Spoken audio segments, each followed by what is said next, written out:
This is the Digging for Truth podcast, presented by the Associates for Biblical Research, demonstrating the historical reliability of the Bible through archaeological and biblical research. The Mount Ebal Curse Tablet has been a point of discussion again, with the release of 3 peer-reviewed academic articles that attempt to cast doubt on the authenticity of the artifact. This curse tablet, or defixio, is something that ABR cares a lot about because it was discovered through one of their projects. Archaeologist Dr. Scott Stripling is the lead archaeologist for the Mount Ebal Salvage Dump project that made the discovery in 2019. He co-authored an academic article that described their findings that was released in the peer-reviewed Heritage Science Journal in May of 2023.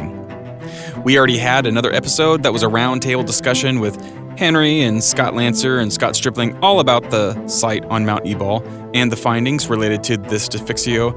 So you can go back and listen to that one if you want, since we're not going to discuss all of those details today. What we are going to do is discuss these latest accusations and theories about the tablet that were published in the Israel Exploration Journal in late 2023. For example, one of these articles proposes that it wasn't a lead curse tablet at all, but rather a fishing weight. So if you enjoy diving into technical details about archaeology from the late Bronze Age and the early Iron Age and really getting into the weeds about this particular artifact, then I'm sure you're going to enjoy this discussion today. Henry Smith is here, of course, along with Scott Stripling on the line from Texas. So Scott, first, could you maybe just take a couple of minutes and give us a bit more of a summary than I already did about the Mount Ebal site, the original excavation there in the 1980s, what was found there, then your project in 2019 and the tablet, of course, and what you published from your findings? Sure. In the 1980s, Adam Zertal excavated for 7 seasons at Mount Ebal. He uncovered 2 altars, a small round one and a larger rectangular one over it. He believed that the earlier one was likely Joshua's altar. He finished his excavation but never published a final report. We took an ABR team in December of 2019 and wet sifted 2 of his dump piles, the east and the west. The east was very ashy. It was the material he noted was from the altar. The west was very different, sort of a matrix. In the east dump pile, using wet sifting, we were able to locate this small folded lead tablet, which we identified as a defixio, a cursed tablet. Using tomographic scanning at a lab in Prague, Czechoslovakia, we were able to detect what was clearly proto-alphabetic writing that included the name of God, Yahweh, Yod-Heh-Vav, the 3-letter spelling. And so this was, of course, tremendously exciting. It took us a long time to acclimate to be able to read these scans because we're not used to seeing things tomographically. There was an epigrapher on their initial team there who identified the first letters. Then we formed a collaborative team with 2 other epigraphers who also identified letters. We had, along with the name Yahweh, the word Arur a number of times, and ultimately we published what we thought was a 48-letter inscription, and eventually we came up with what we thought was a plausible reading of this, which was very exciting because it had the name Yahweh, 3-letter spelling, Yod-Heh-Vav, which would be, if we were right, would be the oldest mention of the name of Israel ever found in Israel. And it also had a series of curses. And of course, Joshua's altar was famous for this because of the Joshua 8 ceremony. Through various trials and tribulations, we published the inside of the tablet and in Heritage Science, which was a highly rated peer-reviewed journal. And just a few weeks ago, there were 3 Israeli scholars, actually 3 Israeli scholars and then 1 American, who wrote 3 articles in Israel Exploration Journal, challenging the reading that we had given, and even in one of the articles, even the existence of the inscription. And so today we're going to talk about our response to that article. But let me first just say this is not unexpected. In the very first press conference that we did announcing this, I said there will be many different views of this, many interpretations, because this type of a script can be read forward, backward, upside down, backward and forward, inside out.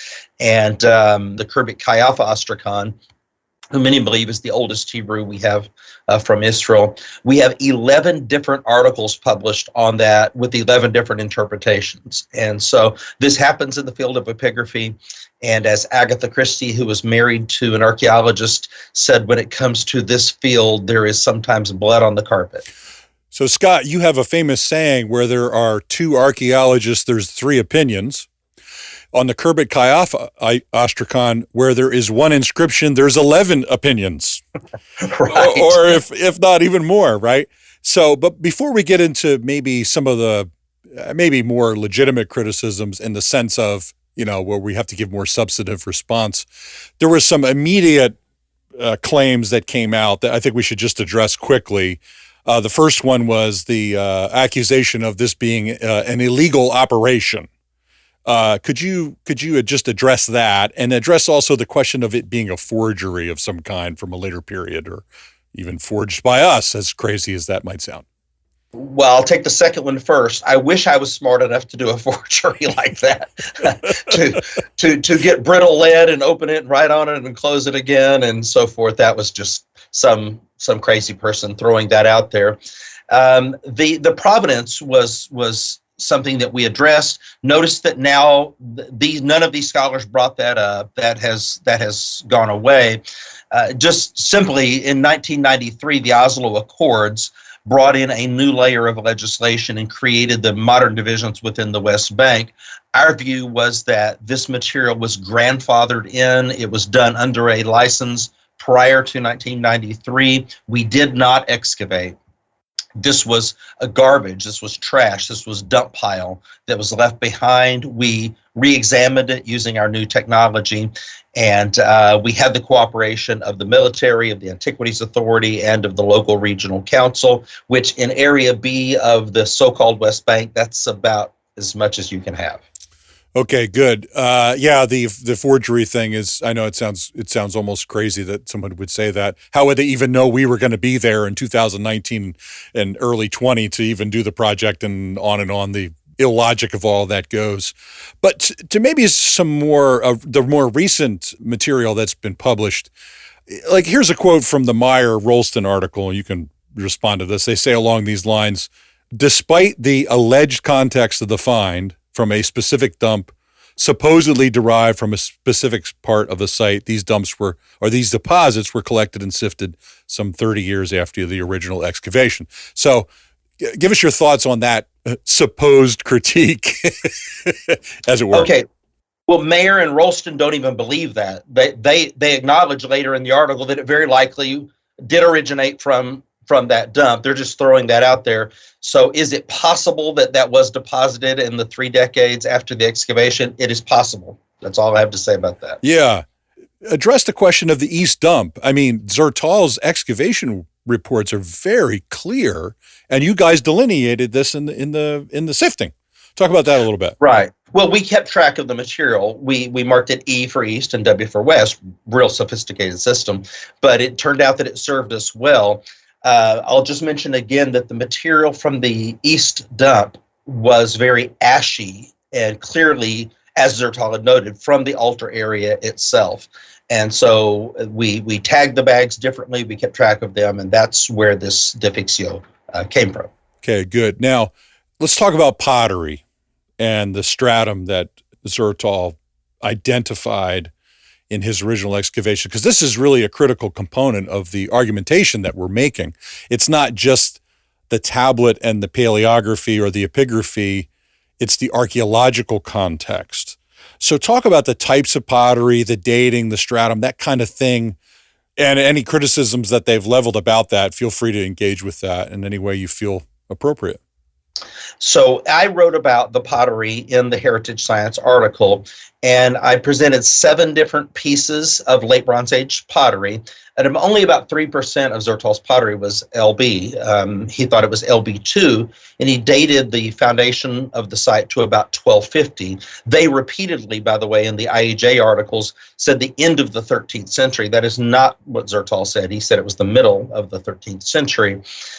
So several mistakes, I believe, that Mayer and Rolston make. And I should add the caveat that I respect all these people, especially Mazar. I'm actually honored that Mazar would disagree with me.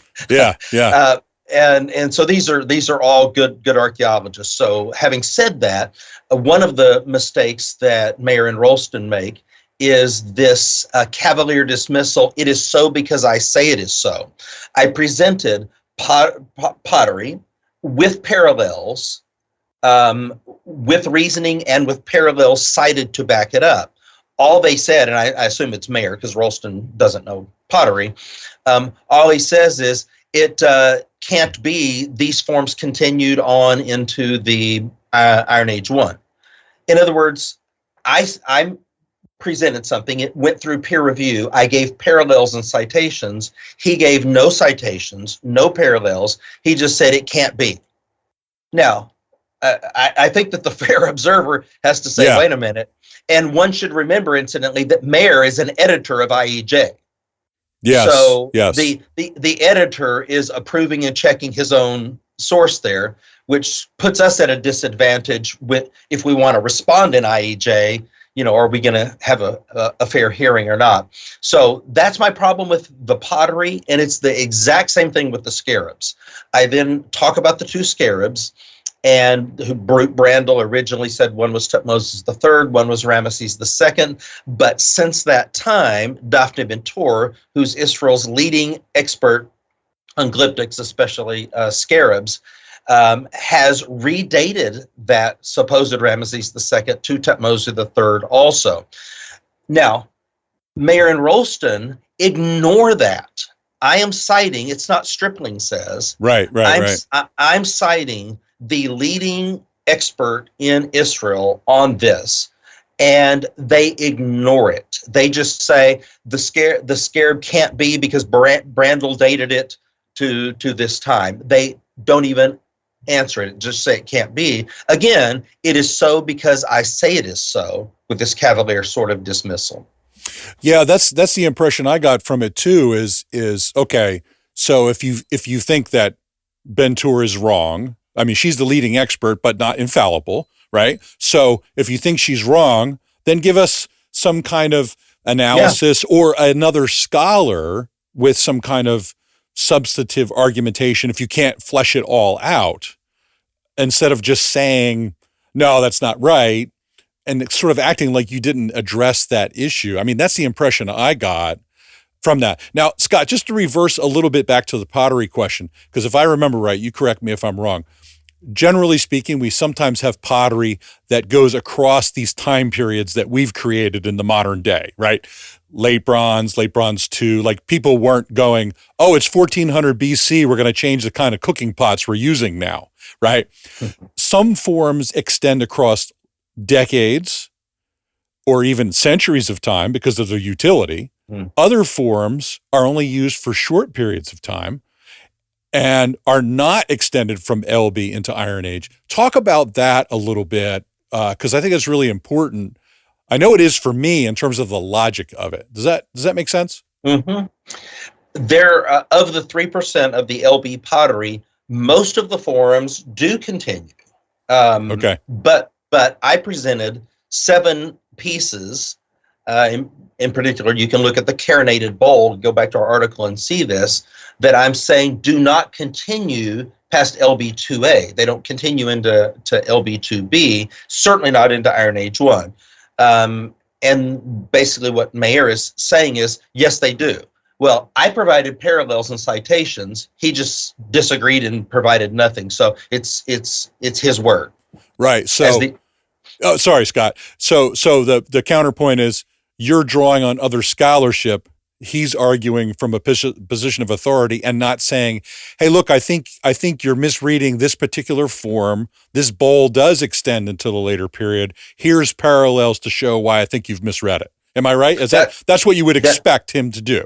That's what we all have to do in peer review. That's the point of peer review, is your feet are held to the fire, which is a problem when the editor is the one writing it. Yeah. So there's concerns here not about conflict of interest, at the very least of appearances. And then secondly, just that's just a dangerous place to put yourself. It's almost as if they should have had like a third party kind of like participate so that we couldn't be saying, hey, listen, this doesn't look right. Oh, and maybe they did. Maybe he recused himself. I have from editorial duties on this. I have no idea. And listen, I'm open to being corrected on this. Right. If I'm wrong on that pottery, but you can't just say that I'm wrong and that you're right. You're going to have to provide proof. Yeah. So there's a bar. My feet are being held to the fire, and I've made some mistakes and things I would have done differently in publishing this. But the response, they've got to have their feet held to the fire as well. Yeah, and I so appreciate that about working with you, Scott. And I think that the spirit of what we're trying to accomplish here is when you said about the mistakes. Now, one thing that struck me was Rolston's criticism, which you respond positively to, if I understand right, that maybe it would have been better to publish the outside of the inscription. So here's an example of maybe we should have done that first. You said that you agree. Am I reading that right? What would have been the benefit of maybe doing it a little differently, do you think? Well, we would have removed the fuzzy issue, the whole tomographic. The problem of the tomographic scans was we had the benefit for 18 months of seeing the tomographic scans. We had the scientists from Prague coaching us and teaching us how to see these slices. What we were able to present in the article, besides the one video link that we put in there, were 2D pictures rather than the fuller scans. So by having done the outside first, we would have removed that objection that they're saying. We're not saying that there aren't letters here. We're just saying that most of these are fuzzy and we can't be sure. Okay. So are they not able to access all of the visual data? How does that work, Scott? Like, what's the story with that? We did in the article provide a link to one video, so there's some data that is there. But even with that, if someone just clicked on that and looked at it, imagine we spent 18 months studying it, and then you look at it and go, I don't know if I'm seeing that. They would really have to have skill in it. So. Really an epigrapher with experience in tomographic scanning. We would like to and we will present all the raw data, but I've had a number of challenges in doing that. I mean, number one, I had 3 epigraphers on the team. One of them, Gershon Galil, we separated and had to part ways with Gershon after the publication because his views were different from the rest of the team. So Gershon was very insistent that he was positive about everything, and that so we just couldn't keep working with Gershon. Peter unfortunately came down with cancer around the time of the publication, and has been taking treatment for this and has been unable to follow up. So that's not within my area of skill to be able to present those additional scans. So Peter is just now finishing cancer treatment. We need access to the tablet again, but there's a war going on in Israel. So during this process, I've dealt with pandemics, with cancer, with war. And so, welcome to the Middle East. But we would like to provide as much raw data as we have. But I'll just add the caveat that if someone is predisposed to not want to see something on tomographic scans, there's enough for them to justify not seeing it. And both Mayer and Rolston were on the record before they ever saw the article that they did not think anything was there. Yeah, that's right. So they sort of, seemed to set the stage for it in the beginning, which is not a smart move just from a PR standpoint or even from an academic standpoint. Even if you have those skepticisms, I think in advance, you should probably sort of hold back on them until you have more information. So did they say that there's no writing at all on the inside, or are they just saying it just doesn't say what you claim that it says? So you have the article there in front of you. I think they say something like, we're not saying that there's no writing. We're just saying that it's inconclusive based on the fuzziness, I think is the word they use, of most of the letters that are presented. Is there any chance in the future, I would think a lot of people would say, well, why can't you just open it? And I know it's brittle, it'll fall apart, but is there any kind of, have you investigated the possibility of some kind of, not softening agent, because you don't want to ruin it, but what are the odds of a future being able to slice it open and see in the inside?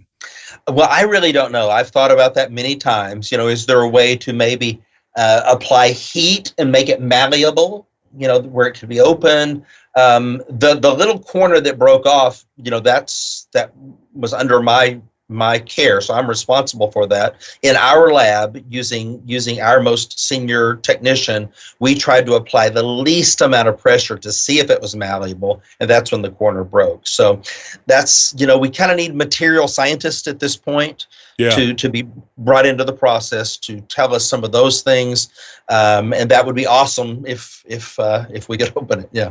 Okay, now the question that I asked you over a year ago when you were up here in Pennsylvania with us at the round table was, when I first saw these, I recognized I'm not an expert, I'm not an epigrapher, but I'm familiar with proto-alphabetic script. The ox head was clear to me. The stick-figured man was clear to me. And then there were other forms I was like, is that a shadow? And then I asked you the question about what did you do as a more objective way to justify what may be perceived as shadows or fuzziness? Tell us about that. Okay, so fortunately, and this is another thing that they did not respond to in the article, which I would have welcomed a response to. What we say is, where there's those shadows that you're talking about, we then checked the outside of the tablet and we found bulges coming through on the outside that reinforced most of those shadowy areas, if you will. Yes. So I don't have a pic to show you right in front of me, but there's a pic of the outside of the tablet, and you can clearly see an aleph, an ox head, that's being pushed from the outside in this corner. Then in this corner, you can clearly see an aleph, an ox head, that is bulging out. It's being pushed from the inside out. I wish they would have reacted to that substantively. Yeah. But they did not. Yeah. See, it seemed to me that those bulges were more, it removed the subjectivity of the eye, like, I'm not sure if I see this or I see that. Like, cause I admit I struggled in the beginning, but the bulges to me were a very logical, very scientific, very visual kind of way of saying, hey, here it is.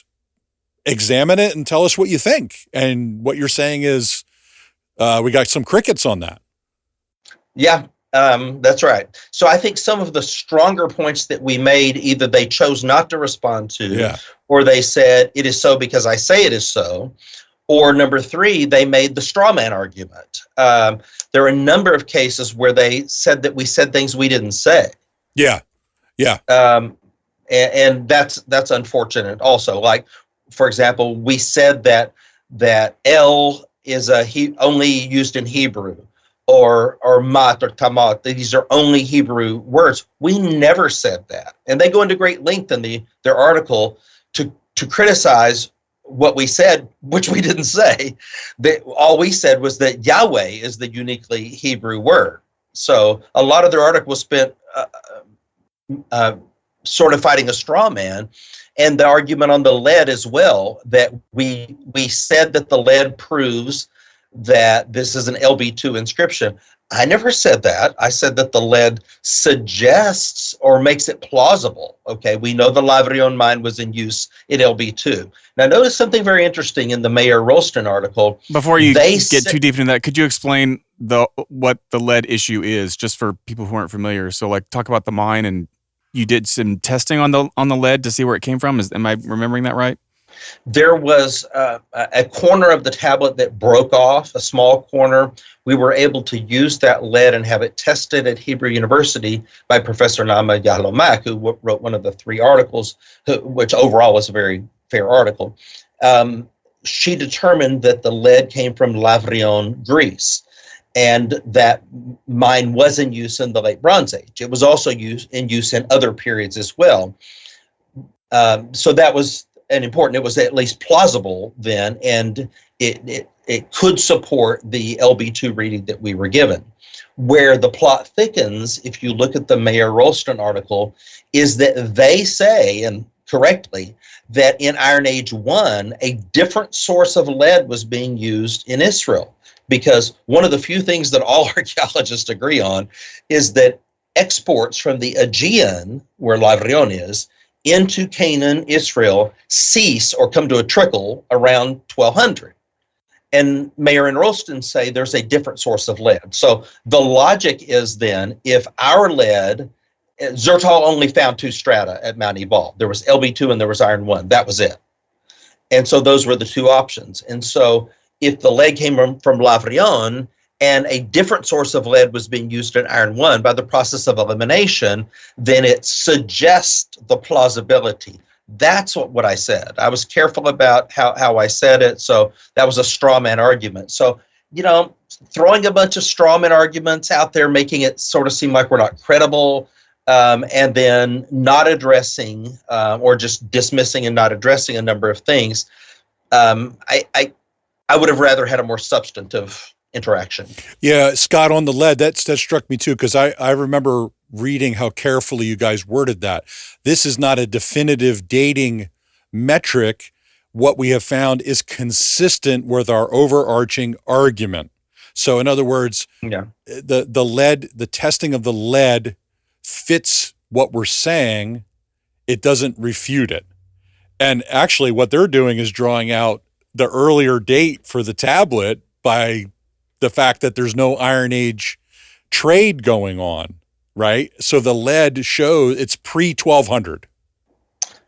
Or post Iron Age, or much Iron later, right. When that comes back into use, which is Right. another point that they bring up, that it could have been from the early Roman period or something like that, because Stripling published early Roman pottery. Okay, well, let me just tell you, there were a few sherds of early Roman pottery. Okay, like somebody broke a cook pot there during the time of Jesus. I mean, a handful. Zertal published 0%. I, out of an abundance of transparency, noted that we did find a few of those random sherds, and but that it's clearly not. And of course, we haven't even gotten to Mazar's the bizarre Mazar idea that this could be a fishing weight. So that early Roman pottery that's there is so small and so significant. It doesn't show any significant activity, occupation, anything having to do with that period. It could have been just a one-off person there. They don't even know it's an altar because it's been covered over at that point in time, right? Am I right about that? It would be very hard to find an archaeological site in Israel that didn't have a few sherds of early Roman pottery strewn around. Yeah. Okay. That makes good sense. So now you segued perfectly, Scott. It was very good about the claim that this is not a tablet or a curse tablet, but that it's a fishing weight. So I'll just let you address that in any way that you feel is good, and let's roll with it. Okay, so Mazar is a hero of mine, but he's out of his lane here. And I have corresponded with him since their article came out. He sent it to me and said, hey, this is coming out. So I have nothing but the highest regard. But he admits that 6 or 9 months ago, he knew nothing about fishing weights. Okay. So this isn't like, we're not talking about Mazar's discussion of the Iron Age or something like that, or chronology at Bet Shean. This is something he knew nothing about 9 months ago and published this article. So it's out of his lane. So I'm going to take him on this, not on the basis of all the great things that he's done, but that he's out of his lane. Of course, aren't we all? I mean, none of us knew anything about fishing weights until this came out, even though I grew up in a fishing village. Okay, so here's what he claims. There are folded lead strips which fishermen in the late Bronze Age folded over the ropes at the bottom of nets, creating then a groove in those, and that's probably what this is. All right, he gives this typology, and the typology comes from a scholar named Galili, and he cites him throughout the article. And the bottom line, not to get too deeply into the weeds here, but there is what's called a type L23 fishing way. Most of them are more logically what you would picture as a modern fisherman, a hole through something that a string or a rope can go through. But then there is this type that has the folded lead strip. So type L23 is subdivided into A and B. Now, he cites in the article 333 examples in the southern Levant, Israel in particular, Israel, Canaan, 333 examples of the L23 type, subdivides them into A and B. Of those 333, 331 are type A. Okay. 2 are type B, in Mazar's opinion. Not Galili didn't say this, and Petrie, the excavator there's a site near Gaza on the coast called Tel El Ajul. Petrie and Galili didn't say this. This is Mazar's opinion that they look like they're B, and even if they were, they're right on the coast. So do you see? He says that on Mount Ebal, it's a type B. It's L23 type B. Of the 333 that he documents, there are 2 possible type Bs right on the water, nothing that has ever been found inland. And then we have it at Mount Ebal. And you have no fishing, nothing even similar to this at any site around it, including on the Sea of Galilee, where many, many fishing weights have been found from all the different time periods. Nothing like this. And then he concludes his article by saying he has no idea how fishing weight would have ended up on Mount Ebal. Now, he also admits that there's no groove. All the examples that he shows are much thicker than this tablet, and they all have a groove in them where once the rope biodegrades or decomposes, it leaves a groove. He admits that there is no groove in this Mount Ebal object, he calls it, so it must have been smashed at some point in antiquity to remove the groove, which once the lead becomes brittle, that doesn't happen. So those are the problems with the fishing weight idea. Mazar and Rolston and Yahalomak both cite that, so it's clearly a coordinated thing, saying that seems plausible to them. But I would love to get their response to my analysis of what he published. There's never been a type L23B fishing weight found in Israel, and certainly this is not one at Mount Ebal. And even if it were, he should have pointed out that there are many examples of this type, type A, the folded type, of fishing weights with writing on them from various time periods as well. Okay, so would that imply, in those examples you just talked about, that in theory someone could take a fishing weight and use it for a secondary purpose? Is that what you're saying? Is that what it looks like, or do they write on it and then use it? We don't know. We weren't there. Right. You know? But there are examples of these lead strips being used as fishing weights that have writing on them. Usually it's more geometric. There's some design or letters or a name or something like that. But there are fishing weights with letters. So I mean, there's just so many things there that you could just sort of critique, which you've just done. But I just think the most logical, obvious thing is on the top of a mountain, right? All the way in Shechem, like that just, and not even around the Sea of Galilee. I mean, if we were talking about something like that, maybe it starts to fit into some logical category. But right, I just can't, even as a layman, I just can't even remotely get there. Well, and then get this, the 2 maybes that he's citing at Tel El Ajul come from a tomb, an LB tomb, dated to the 13th and 14th century, which he goes out of his way to say the site, Mount Ebal, can't be 13th or 14th century, but the 2 parallels he cites are 13th or 14th century. And there were a bunch of fishing weights found in this tomb, by the way. I forget the exact number, but a lot of them. They call it the governor's tomb. Petrie's the one who excavated it. And I would suggest that all of those weights, if we still have them and know where they are, should be examined very carefully for writing now, because Petrie's, that was a long, long time ago. Even tomographically, and we might find that indeed what they have are defecciones there. Did you know that other archaeologists have published defecciones, which is the plural of defeccio, and have been told that they were fishing weights, only to push through that and prove otherwise? For example, at Caesarea Maritima on the coast, when Barbara her last name escapes me, excavated out of a well at Caesarea. And you could understand why people would say there'd be fishing weights at Caesarea. It's right on the coast. Sure. But in this well, she had a bunch of what she identified as deficciones, and she was told, Barbara Burrell, and she was told that no, these are actually these are fishing weights. She then proved and published that they were deficciones, not fishing weights. Interesting. So there's these predispositions that all scholars have to be careful of, and I think we as an organization have always talked about the paradigms, controlling paradigms, the rejection of certain interpretations of evidence because it doesn't fit a paradigm.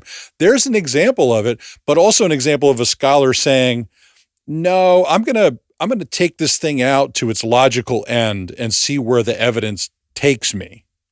Right. And I think that's what I hear you kind of saying, like, are the folks who are criticizing us, Meyer, Rolston, you got to go further with this stuff. You can't just stop with your paradigm claims.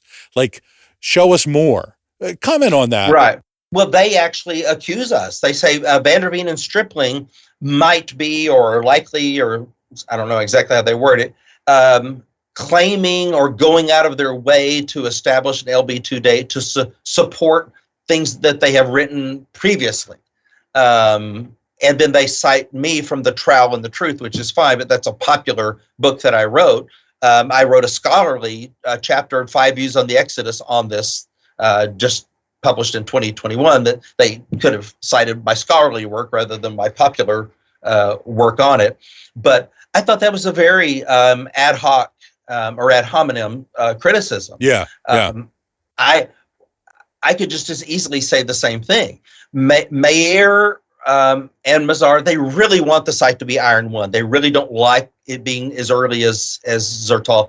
So Zertal's got it, founded in 1250. I would really like it to be in the previous century, and I give my reasons why. They would really like it to be a little later, and they don't give their reasons why. So, you know, these are the type of things that academically we can fight about without questioning the motives of the other person. Yeah, it's one thing for you. You're transparent about what your beliefs are about in terms of the big picture of when the Exodus occurred.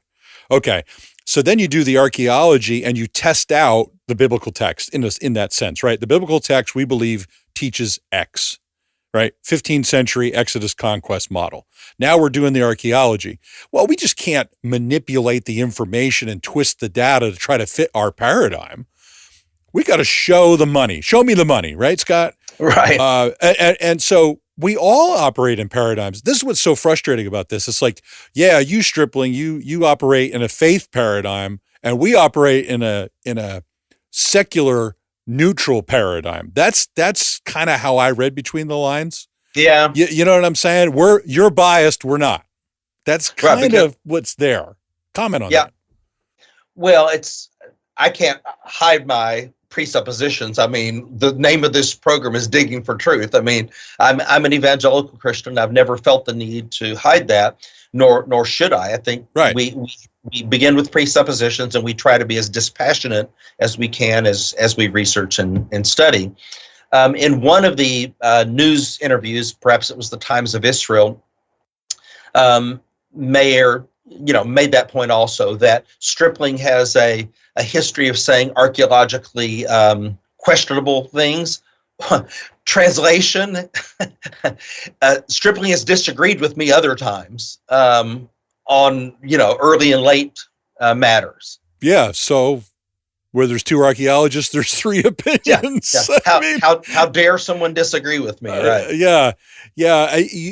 And I think this is, we've talked about this a lot on the show, but maybe for a person listening for the first time or one of their first times, is the almost denial that there's controlling paradigms on the side of the secular scholar is not only short-sighted, it's almost disingenuous, because they should know better. Right. Look, we're working, you know what I'm saying? Like, it's just a lack of sort of awareness of everybody's practicing a worldview. and a series of controlling ideas. And listen, I'm willing to not bring it up at all. They're the ones who brought it up. Right. So we're just responding. Yeah. You're in your academic article, you're not making a case for a 15th century Exodus. There's a different context for that. Nor would we be talking about it right now had they not accused me and Van der Veen of doing that. Yeah. So like you said, you could just as easily turn around. Well, in previous publications, you've denied the historicity of the Exodus, or you put the Exodus in this time period. So therefore, everything you're saying is biased. I mean, we're going to play that game. No, we don't want to do that. Like, let's take this thing out to the end as far as we can exhaust it, right? I mean, that's what we ought to be doing. I mean, this thing with the fishing weights is fascinating to me because there's a part of me that was like, this is ridiculous. But then I was like, well, you know what? Here's an opportunity. And I hear you saying, hey, I'm learning all about fishing weights. Here's an opportunity to explore it. You run into this example of a scholar who ran into this claim that, that's a fishing weight, turned out to be a curse tablet. How about that? You didn't know that before. So it's the journey of, we have nothing to be afraid of as good Christian scholars. Explore it, take it to the end, dig for truth. Right, Scott? Yep. Got an email a couple of days ago from a well-known epigraphist who said he thought they failed miserably in their articles. Now, this guy's not ready to come out publicly, so I'm not going to throw his name out there. Sure. But he said, well, since they all seem to agree that there's nothing on this, then let's have the IAA open it, even if it breaks the tablet or whatever, since nobody thinks, if it's just a fishing weight, what's there to lose? Let's open it. So let's say that we were able to do that and there was nothing on the inside. Then I will be the first one to admit I was wrong, retract the publication. What we have published, we did it in a peer-reviewed manner with high scholarly standards, and we're hashing it out right now. I don't think that's what's going to happen. I'm confident that the core of the reading is there. I have no idea if all 48 of those letters are there. Peter now thinks that maybe there's 15 to 20 letters that he's confident, including the core of it, which would have the curse and the name Yahweh on it. Okay. But that's part of the process. I mean, I remember you saying at the press conference and then in subsequent discussions, look, we're going to debate about the particulars of the inscription, but I think these guys have gone too far in denying that there's anything there. That's the thing that I think is sort of absurd. Again, in fairness, they do imply that, but in fairness, then they come back and say, we're not saying that there's not anything there. Okay. We're saying that. Okay. What we're saying, in their words, are that they haven't sufficiently proven it. Okay. Well, that's a rather subjective statement. What constitutes proof? What's sufficient? Oh, I know. That's a whole nother question. But I think maybe we could close with this, Scott, unless there's something else you want to add to it. First of all, feel free to add anything. But I'm thinking about sufficient proof, because the way that we've approached this is not just the tablet proper. It's the context. And I was thinking about, on the way in here as I was driving, I was thinking about, wait a minute, we've got ash and animal bones and 2 altars and a mountain of cursing and on and on and on. It's almost as if, I'm sorry if I'm going on too much here. I'll let you comment then. They take the bits of data and try to decontextualize them almost in a way. You know what I'm saying? Like, in order to deny certain aspects of this, you have to kind of like reinterpret everything else, including the 4-room house. Right? So anyway, talk about, just if you want to end the show with that, you pull that all together. Okay. Well, I think that's true. When you boil it all down and you debunk the fishing weight and their claims about the archaeological context and all of those things, once you remove everything, what it boils down to is we're not sure that we're seeing what they're seeing. That's the bottom line. Right. And a couple of other criticisms I would like to address before we close. There's a claim that variation in letter size, that some say this one aleph is large and the other one is small, that's unprecedented or whatever. I don't think that's the case. And again, they said it, but they didn't back it up. We would have been forced to back up what we said. Give me some proof of that. I would like to see it. There's this non-directionality because, this meandering sort of reading that doesn't make any sense. It doesn't happen. Yes, it does. I mean, we have, for example, the Lachish Lyscombe just this last year that was published, and the archaeologist who published it has a meandering directionality for that, dating it back to the late Bronze Age. So that does happen. And you mean by meandering, it's like the letters can go backwards, forwards, up, down. Is that what you mean? Yes. Okay. I think we have to remember that the scribe, whoever wrote this, didn't intend for anyone to read it. It's going to be sealed. Yeah. Okay. It's not a He's letter. Writing it. It has power once it's written. And that it's sealed. It's never going to be opened or read by anyone. It's just in the spiritual realm. When they react to the mater lectionis, which is the use of consonants as vowels, they say that, in Ugaritic, for example, most Ugaritic scholars would disagree. Who gets to define what most is? In other words, some do and some don't. And from my perspective, maybe most do or most don't. But I think in the larger view, I would like everybody to look at what we've presented, the plausibility of it. And I think when we deal with the outside of the tablet, which there's clearly lettering on it, we'll see exactly if we can make sense of what's on the outside, that people will walk away from this realizing from my view, the likelihood, or at least the plausibility, that there is an early curse written in proto-alphabetic text. They continue to use the term Old Hebrew, Mayer and Rolston, Old Hebrew. I'm not even sure, that's not an academic term. What does Old Hebrew mean? Do they mean Paleo-Hebrew, like the language of the Old Testament or of the Hebrew Bible? Or do they mean the proto-alphabetic script? Because the grammar can change from one to the other. And I know this because my background in English, from Old English to Middle English to Modern English, grammar changes. And so just what do they mean by Old Hebrew? So these are some of the academic matters, and I appreciate the opportunity to talk about them today and to interact with you guys, and the audience will find this helpful. It's great, Scott. I always appreciate your transparency and candor in our attempts to get to the truth of the matter. It really does boil down to, once you kind of analyze all of these criticisms, it still goes back to the tablet. You know what I mean? Like, it's so interesting how you just said that. You boiled it down to, okay, we need to keep looking at the tablet. You want to debate whether there's how much inscription or how much is there? Let's keep going, Yeah. So I think it's just an opportunity for us to continue to do good work, put it out there, correct any mistakes we make. Even the admission that we could make mistakes. I mean, you almost get the impression a lot of times hearing from scholars that, we don't make mistakes. It's like, I don't know, I mean, they're not saying that, but boy, you sure get that feeling sometimes when you read some of these things. So I just appreciate it, Scott. Thanks for setting the tone for us for that way. Helps me not to be too dogmatic when I talk about this, because I get excited about it. I have to admit, my instincts are apologetic.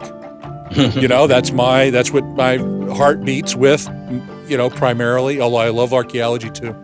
So just grateful, Scott. It was a great conversation. Really appreciate it. Awesome. Thanks, guys, for having me on. Love you, man. Thanks. Okay, well, if you're still with us, we'll post some links if you want to continue reading or listen to some more about the Cursed Tablet. But that's all we have for today. So until next time. Digging for Truth is a presentation of the Associates for Biblical Research. To find out more about ABR, just go to BibleArchaeology.org.